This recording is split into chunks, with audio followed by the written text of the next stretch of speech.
Good afternoon, 7th grade Bobcats. Mr. Flato here. Welcome back to another great week at D. Helena Middle School. Today's Bob lesson, probably the next 2 or 3 Bob lessons, going to work into some career stuff in anticipation of doing some career unit with myself and Mr. Nicholson. Shout out Mr. Nicholson up in the health classrooms. Last year, if you'll recall, 6th grader with Miss Erickson, we talked about interests and what kind of careers fit our interests. If I had to do something for 60, 70,000 hours in my life, would I enjoy doing it? Would I find interest doing it? We're going to switch gears a little bit, and I'm going to review that today, but we're going to switch gears a little bit. We're going to talk about values, which is going to be kind of a different way of coming at looking at career. What is important to me in a job or a career? So that's what we're going to get rocking and rolling on. We'll get 2 Bob lessons in to kind of introduce it before we get in the classroom and do it and get rock and roll with that. Super excited about that next week. But until then, hope you guys enjoy this Bob lesson. Start thinking about careers, what we're going to do with our adult selves, and let's make it a great week. All right, in this Bob lesson, we're going to start talking about values as they pertain to careers. But first, let's be our best this week at HMS. Let's be Bob. Let's be safe. Let's be responsible. Let's be respectful. And let's be a learner. You're going to see this formula that looks familiar.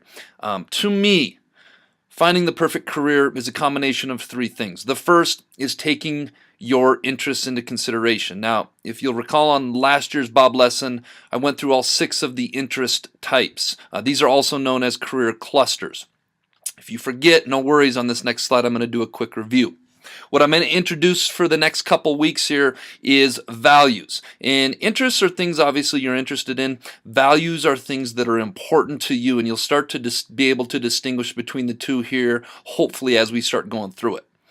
The last is capacities, and I like to explain capacities as your natural ability, whether it is going to college, going to a 2-year college, 4-year college, getting a master's degree, getting a PhD.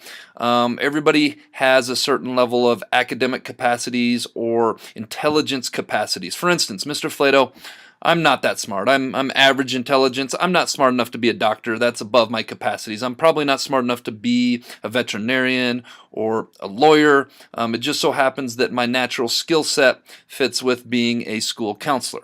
And so my goal in finding your purpose or finding the right career for you is that we find something that fits all 3 of these things. All right, for some of you 7th graders who just had career cruising, all right, some of you may recognize this hexagon. This was the Holland interest types, very similar to the career clusters that we talk about in career cruising. And I'm going to quickly go through these very quick, just as a reminder, refresher. Conventional upper left is structured situations involving data analysis, finance, planning, or organization is huge in the conventional. Conventional people are organizers.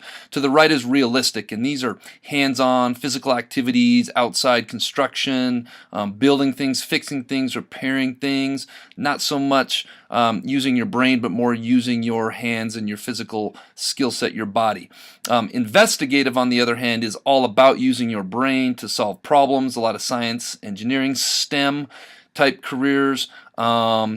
A lot of times working alone or in a laboratory. These are our scientists. These are math people. Artistic is pretty self-explanatory. Unstructured, gray situations, creating, music, film, art, media, writing, some of those things.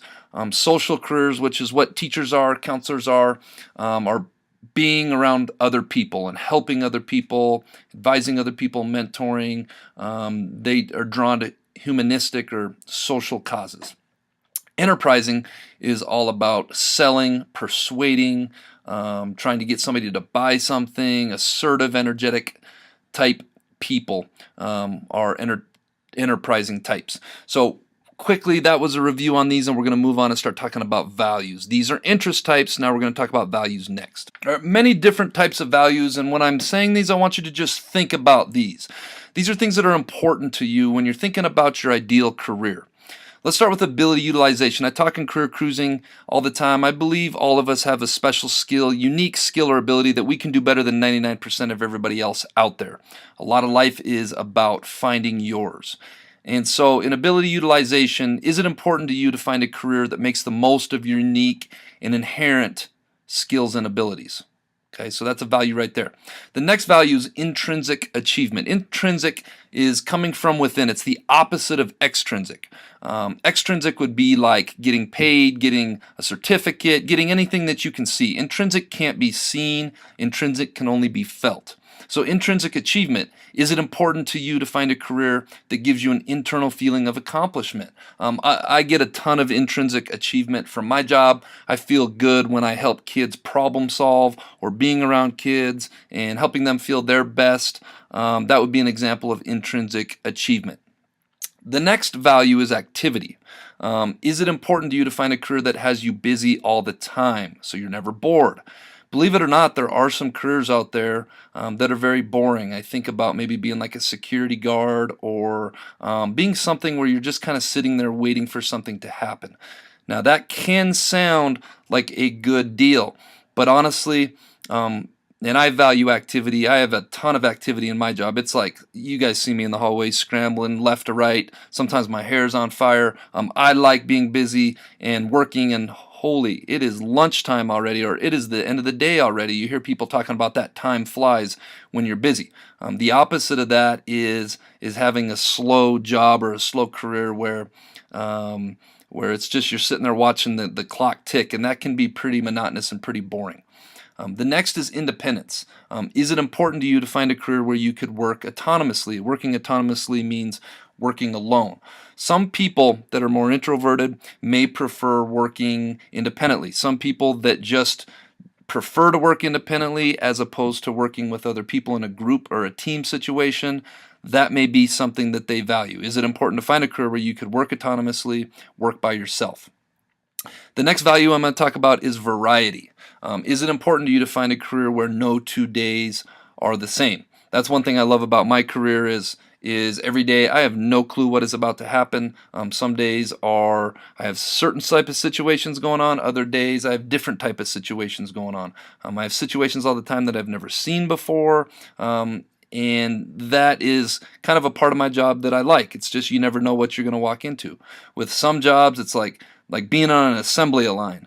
For those of you that know about assembly lines, putting something together, it's like you take one piece and you put it on. I like to describe it as on 8 Mile, where Eminem is working at the factory and he takes a piece of steel, puts it on, and it's like up, down, and he hits the thing, and it's the same thing over and over. That can get pretty monotonous at times. So the first 5 we talked about: ability, utilization, intrinsic achievement, activity, independence, variety.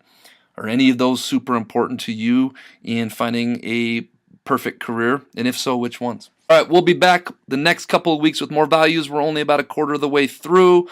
Lots of interesting things that are of importance to think about when you're figuring out what you want for a career. This week's quote of the week is: the best way to predict the future is to create it. And before you can create something, we got to think about what is it that we want to create. 62,400 hours, give or take, is a lot of hours to be doing something. My goal, Ms. Panis' goal as school counselors, is to get you guys thinking about what exactly it is you want to do and how you want to spend those 62,400 hours.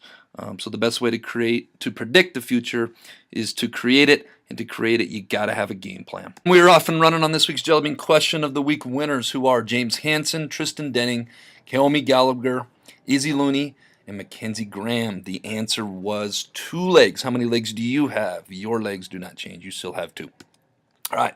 This week's Jellybean Question of the Week is: David's father had 3 sons. Their names were Snap, Crackle, and... If you think you know, maybe you eat this cereal, maybe you don't. If you think you know the answer to this week's Jellybean Question of the Week, submit your answer to the Bob Box no later than Friday. Tune in next week. See if you are a winner. All right, Bobcats, let's go out and make it a great week at the Helena Middle School.